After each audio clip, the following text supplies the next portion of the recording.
Welcome back to How to Hit a Man. I'm BurningDogFace, and last time we caught up with ourselves.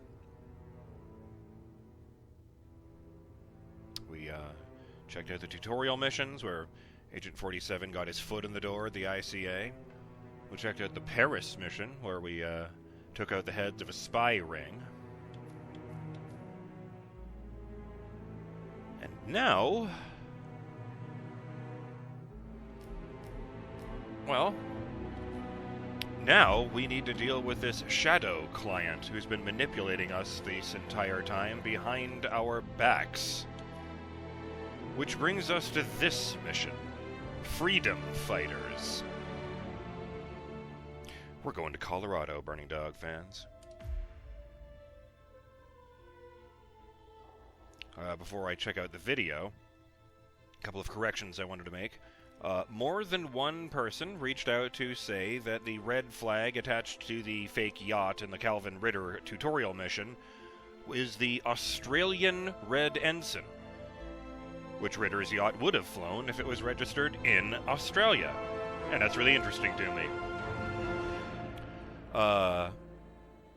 Secondly, shout out to Derek Floyd, who points out that despite the fact that this game came out in 2016, the Hitman, the same name reboot one, even though it wasn't really a reboot, it didn't take place that year. It's one of those near-future things, like Splinter Cell. Yes, Derek says, in the Hitman chronology, guided/freeform training is the second mission overall, after the first level of, well, the original game, Hitman Codename 47. After completing the final test, this game skips almost 20 years of 47's life covered in the previous games in the series, and meets up with him in Paris in 2019. Neat! And I also wanted to give a shout-out to Elthwar, who corrected me on something. Technically, Janus is a Roman god, not a Greek one. The pantheons don't quite fully overlap, and there are a few that didn't have direct counterparts. Janus is one of them. Yes, so still a two-faced god, still the guardian of the gate to Mount Olympus, not Greek. Yes, my mistake. Elthwar continues, Cuba putting up all their flags is also not surprising, since Cuba was independent, I didn't know that, though allied with the Soviet Union, and this was a Cuban base. The actual languages being used there were probably a mixture of Spanish from the locals and Russian for Jasper and the Soviets. I do like that. But that's living in the past in more than one way. So why don't you tell us what we're in for, Diana? Good morning, 47. We have a lead on the Shadow client. ICA White Hats have traced the anonymous data received by our clients to one Olivia Hall, brilliant young hacktivist and suspect in a dozen cases of cyber vandalism. Using onion routing with state-of-the-art encryption, Hall went to a lot of trouble to stay untraceable. She is good, but we are better. Her digital trail has led us to a remote farm in Colorado, where satellite footage has revealed what appears to be the training camp for a private militia, led by an already registered target, Sean Rose, Australian environmental terrorist and explosives expert wanted for a series of public bombings. Rose was spotted near the scene of Thomas Cross's kidnapping, which makes him our prime suspect for the Shadow client. Spurred by Eric Soders, the ICA Board of Directors has asked us to infiltrate the farm and eliminate Sean Rose, along with 3 other prominent militia members. Ezra Berg, retired Mossad interrogator, Penelope Graves, former Interpol anti-terror analyst, and finally Maya Parvati, former assassin and gunrunner for the Tamil Tigers. I'll be honest with you, 47. I consider Eric Soda's reasoning hasty and ill-advised. Now, we cannot go against the wishes of the board, but we can conduct our own investigation. Whether a direct threat to the ICA or not, we need to know the Shadow client's true agenda. I will leave you to prepare. Mission status active. Oh boy, that's a lot of targets. And I don't like that Soders had direct influence here. Because something tells me that is not the sort of man to let water go under the bridge. Planning. Southern farm perimeter, guess that's where we're starting. Yeah, everything else still locked, remarkably, just like every other level. Suit, tactical gear. Ooh, that's nice. A tactical turtleneck, jacket, and ballistic gloves. Full-length tactical pants. He looks like he's not wearing a suit or a tie or anything that would be appropriate at a formal business wear. Which on 47 really looks like he's getting ready to break some skulls. I also like how much it looks like an even rougher version of the Raven suit over here. Whoops. Where tactical meets practical and stylish, you will find the Raven suit, black and charcoal, with the finest gloves and pockets for every tool required on site. It's basically just a very fancy a long coat. I wonder if that would help here, the Freedom Phantom suit. Oh, this is probably one of the unlockables based in another IO game, isn't it?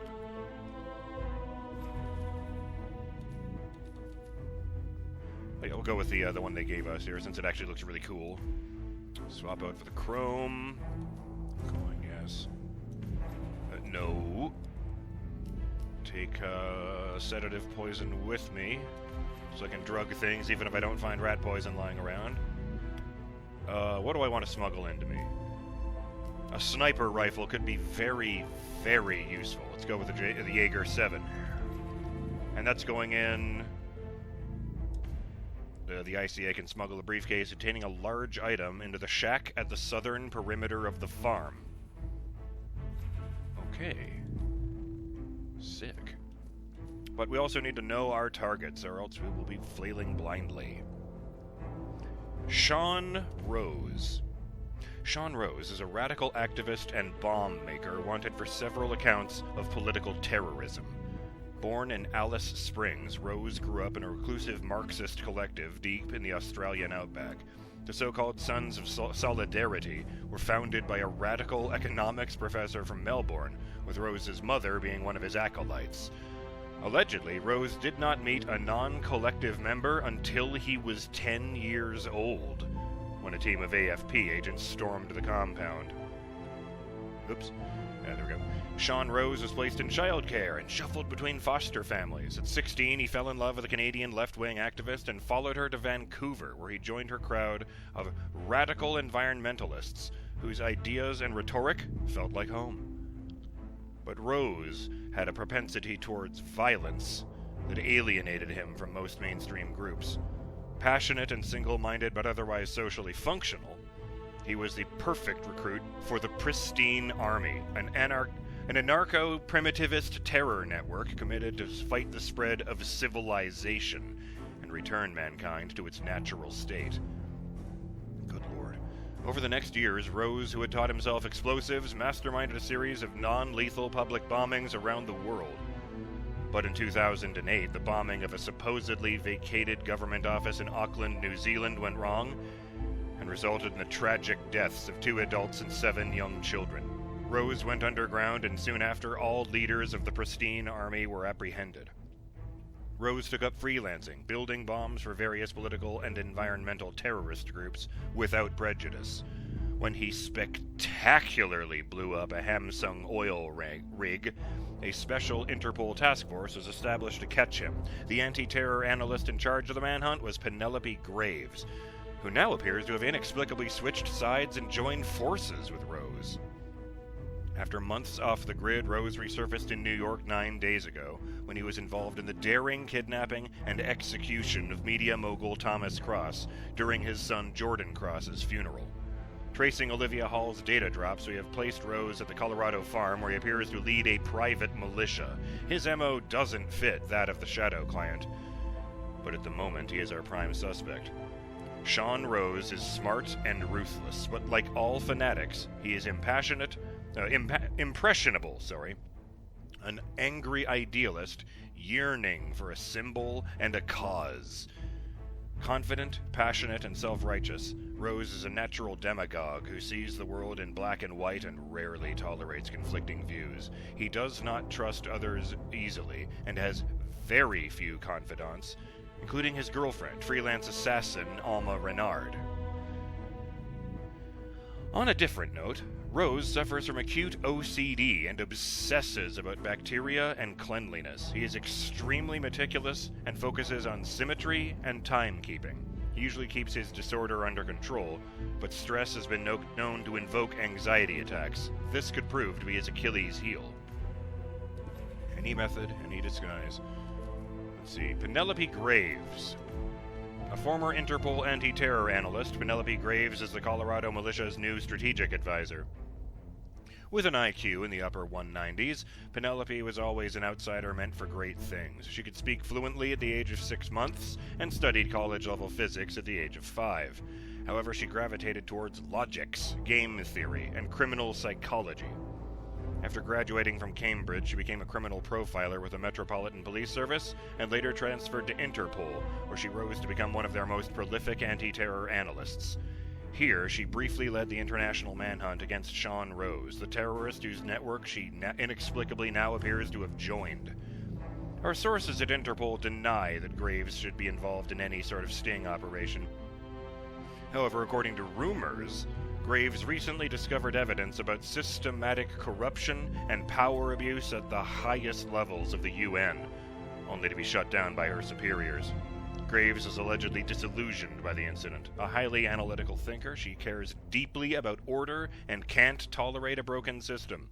This may very well be when she switched sides. But how she got in contact with Rose, or what shared agenda or a cause might justify her betrayal, is as of yet unknown. According to Graves' own psychological profile, she is not only exceptionally intelligent, but also deeply empathetic. She nonetheless shows a distinct moral fluidity, making her able to make choices in the service of the greater good that normal people would shy away from. When confronted with the classic trolley problem, Graves would push the fat man onto the tracks without hesitation. Graves could have been a formidable asset to ICA. Alas, she has joined a ruthless terrorist organization, and a contract is a contract. And they're all any method, any disguise, I believe. Ezra Berg. This guy's wearing a mask, Justin. It's really creepy. Like a fucking almost Mike Myers blank human face mask. Or Michael Myers, not Mike Myers, the actor. Ezra Berg is a retired Mossad agent specializing in chemical interrogation techniques. The son of an Israeli architect, Berg had a privileged upbringing in suburban Tel Aviv. However, during the inspecting of a West Bank housing project, Berg's entire family was taken hostage by Hezbollah and held for ransom. Eventually rescued by Israeli troops, young Berg had nonetheless come to sympathize with the plight of his captors. He was still committed to the safety of his nation, but he came to resent his government's harsh and inhumane treatment of a vastly inferior enemy. So we're not being, topical or anything right now. Berg studied chemistry and took a particular interest in psychoactive medication. He eventually became an intelligence operative for Mossad, specializing in chemical interrogations, where he earned a reputation for being clean, efficient, reliable, and able to make anyone crack. His methods were hardly ethical, but nevertheless non-violent, and Berg considered his services a lesser evil. Slowly, however, he began expanding his repertoire, dabbling in drug-induced hypnosis, memory wipes, and subliminal mind control. This became too controversial for the Mossad leaders, who forced Berg into an early retirement. In 2015, he sold his property in Tel Aviv to, allegedly, travel the world. He has not been seen since. A polite and soft-spoken gentleman, Berg considers himself a humanitarian who performs necessary duties with the least amount of cruelty and indignity. He is nonetheless willing and able to inflict intense psychological terror, and can be recognized by his trademark featureless silicone mask, which he uses to unnerve and terrify his sedated subjects. Fuck me, they're just getting worse and worse. Maya Parvati, last but not least. A former assassin for the Tamil Tigers, Maya Parvati acts as the Colorado militia's training instructor. Born into war, Parvati's father was one of the leaders of the Tamil Tigers.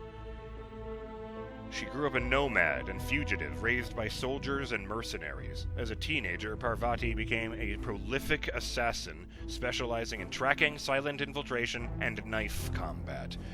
Note to self, do that one from a distance. When the Tamil Tigers disbanded in 2009, Parvati fled Sri Lanka and took up work as a freelance pirate in the South China Sea. During this time, she partnered up with the Maelstrom, the mysterious pirate boss behind the 2014 hijacking of the Francis King, a TI-class supertanker. At least one witness places Parvati at the scene during the hostage crisis and subsequent firefight, which claimed the lives of 19 pirates, 8 Chinese soldiers, and 25 innocent sailors. Fuck me. 18 months ago, Maya Parvati allegedly lost an arm to a grenade blast during an attack on a Hamsun oil freighter, after which the Maelstrom unceremoniously cast her aside. Parvati dropped off the face of the earth. How she got in contact with Sean Rose and his network, or why she chose to join his cause, is as of yet unknown. Maya Parvati is a warrior deprived of her function. She is strong, commanding, and observant, with a blunt and direct demeanor. She might not be able to wield a knife like she used to, but she could still prove to be a formidable foe. Oh, God. You can do it, and you know it, says my lozenge rapper. Well, if anybody can fucking do it, it's the bald man. I wonder what his professional nickname is. Or do they just call him the man without a name? Hold on to your butts. I get the kind of... Yes, good.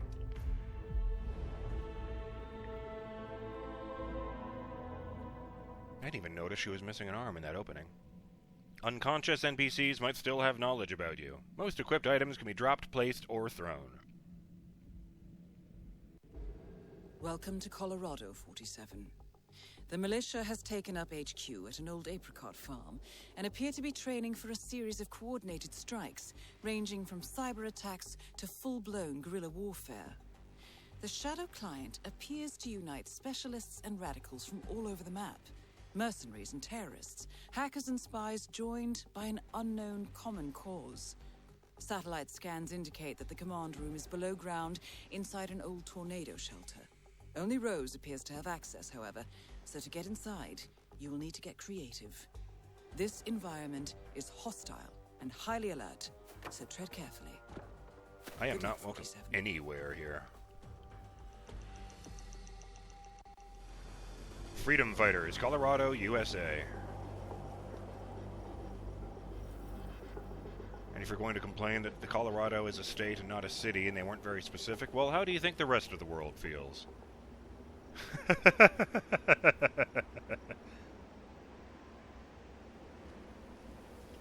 a lot of fucking junk over here.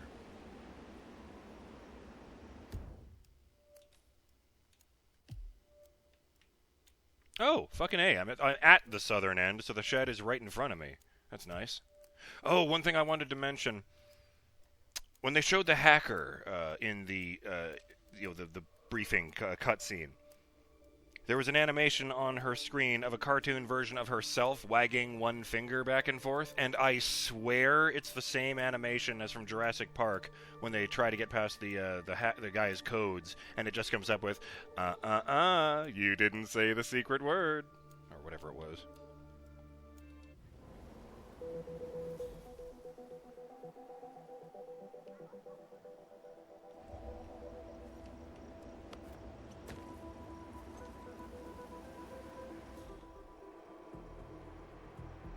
Get over the fence. Oh. Barbed wire, of course. Oh, wait. No, I thought it was razor wire, but that's barbed wire. I mean, either way, we're not doing well. Oh, hey, is that a door? No, but that's a window. Stay down. The fuck? Oh. Shooting gallery, right. I didn't like any of the things I saw in the cutscene here. Somebody dropped a coin. Oh, shit. I was turning on a boombox for a moment there.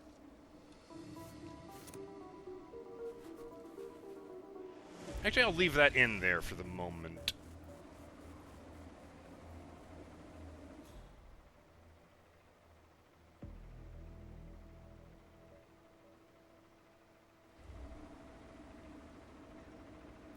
I'm afraid to move in here. Told myself I was going to be more relaxed this time, but I'm kind of in the middle of a fucking... I am in the middle of a compound filled with crazy people who hate everyone, who are all heavily armed.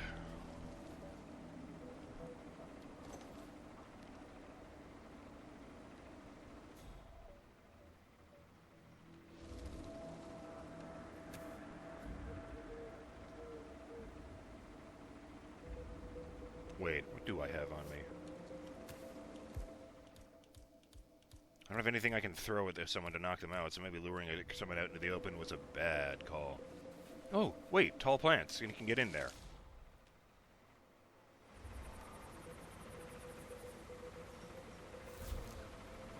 So, who's the freak in the mask? Freak in the mask? What the hell are you talking about? I was just at the security station watching the feeds. There's this creepy guy interrogating the hostage. He wears like a 3D printed mask. Oh, yeah, that must be... Oh, yeah, man, his interrogation techniques, totally just out-of-the-box stuff. Like truth serums, drugs, that kind of thing. But none of the rough stuff. No, they don't like to mark up their patients, so to speak. Those Mossad boys like these... Why is it so quiet? Yeah, man, I've heard of him. Chemical interrogation expert. I guess it's his makeshift lab they've set up. Word is he can make you... Oh, man, you don't know what happened. It would appear that the militia is holding a hostage, someone known as a herald.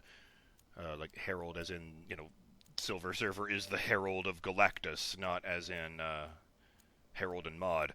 The term does not appear in ICA archives, but he no doubt belongs to whatever mysterious organization the militia is targeting. It's a picture of a man strapped to a chair with a IV bag in his arm.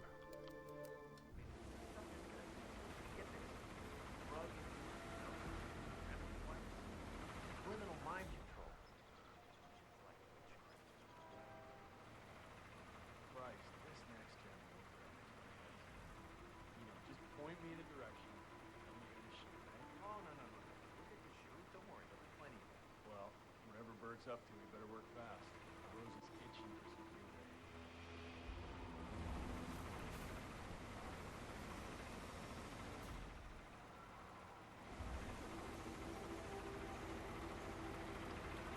No! Hey! God damn it! The Hey! fuck? Trespasser! Move! Why is he not working? Shit! That didn't work at all. Shit. Right? Kept seeing gaps in the fence, but they were all just little holes, not windows big enough for me to crawl through. Just drop me back into the top and we'll see how this goes. Sparks from bullet impacts could ignite gas Welcome leaks. to Colorado, 47. The militia has taken up HQ at an old apricot farm and appear to be training for a series It's much of more difficult to do that in coordinated real life than ranging from cyber attacks it shows on to TV. full-blown guerrilla warfare. The Shadow Client appears to unite Also want to point out the specialists shot and they had there of a radicals from all barn over with the a map. really Mercenaries and battered terrorists, limo in it full of hackers and crash test spies dummies as joined if they've by been an using it for unknown drills. common cause. Satellite scans indicate that the command room is below ground inside Right. an old tornado. Thank you. Let me see here.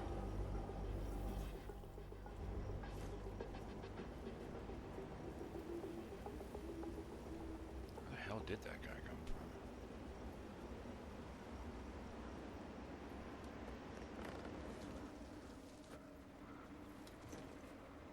Through that gate, I guess. Oh, I don't like how inconsistent the tall grass is. I can't tell where's good and where's not. Oh, wait. Going to the floor.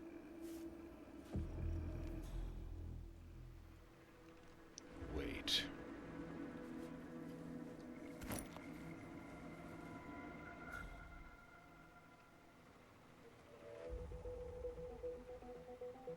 I can use the suitcase as a bludgeon. The freak in the mask. Oh. What are you talking about? It's just... I interrupted their conversation. No.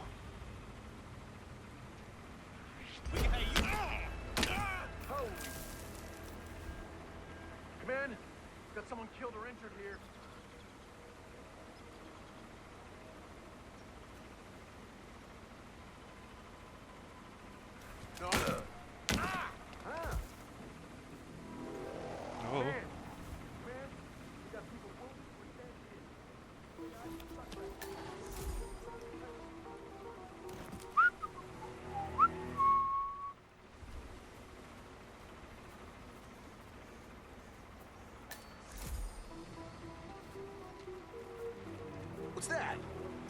It's a briefcase.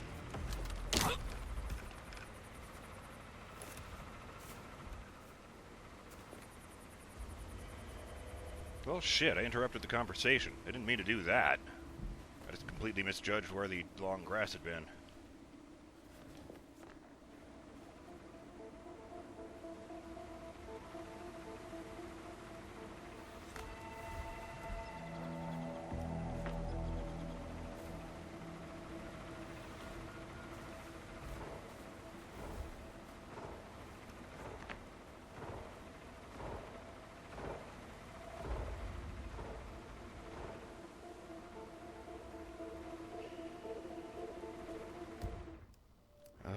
Shit. Yeah, tongue-tied, mission story lost, key intel was lost. Fuck.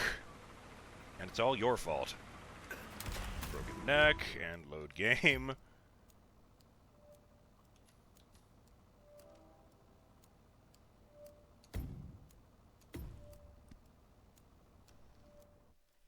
Load that game there. Be wary what you do around mirrors, because NPCs can see your reflection.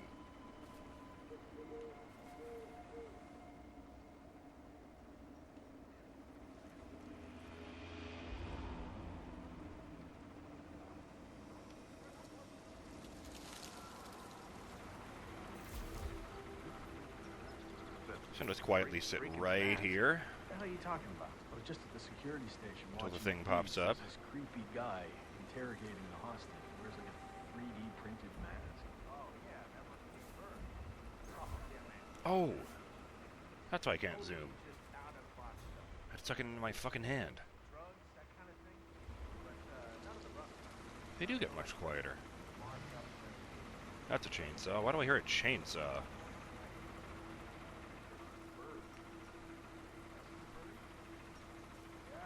I mean, they say those Mossad boys like things clean and efficient. I was kind of under the impression they're about as subtle as a polar bear.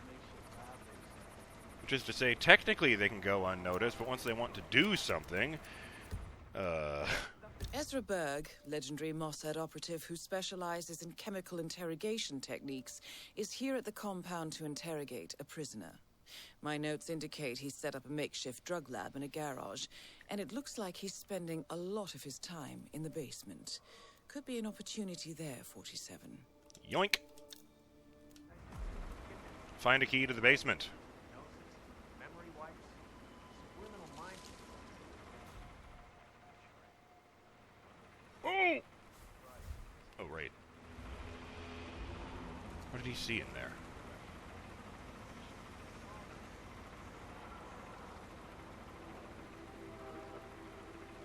Fuck. I think he sees my briefcase.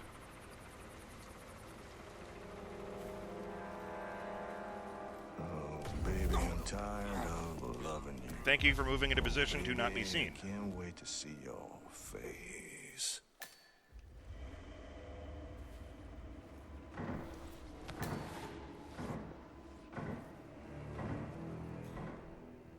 What the hell is it? Oh.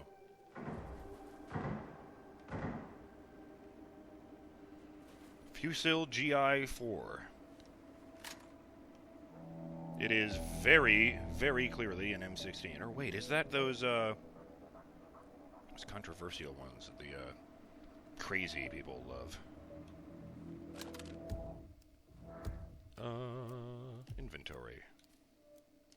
Assault rifle, Fusil G1-4, rather. The Fusil G2's predecessor, widely exported, chambered for 5.56 millimeters.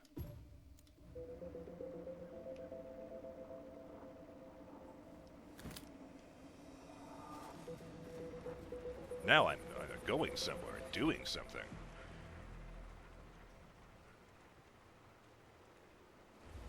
Just have to be careful to avoid enforcers like that guy. Honestly, you'd think the barcode would be more of a problem. Holy fuck, everybody here has got an assault rifle. What the hell is that? There's a big T there that lights up. I want to check it out, but that enforcer is right next to it.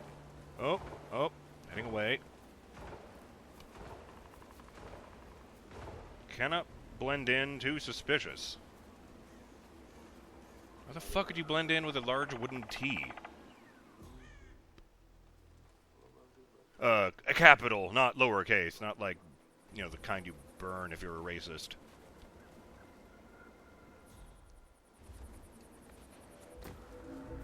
Oh!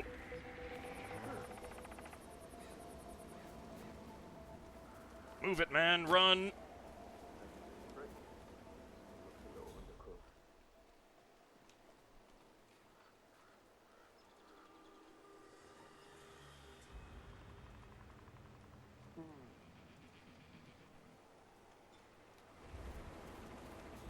Skip past that gap in the fence. Oh, it's an outdoor kitchen. Huh. Lots of fruits and vegetables. I honestly wouldn't have thought a militia would give a shit. Thought it would just be like, psh, nothing but beef jerky and steak, these guys. What the hell is their ad doing on the side of the barn? Fruit King quality. Should have to stand right here next to these skids. Completely Almost, but not quite there yet. out of the ordinary. Watch him walk straight past me and then start complaining about, oh. Not that I'm standing too close to him. Alright, I'm BurningDogFace, and I will see you on the next episode of How to Hit a Man when we keep exploring this place, now that we've gotten through all the intel, and get ourselves into Ezra Berg's basement. Till then, have yourselves a great day, Burning Dog fans. Later!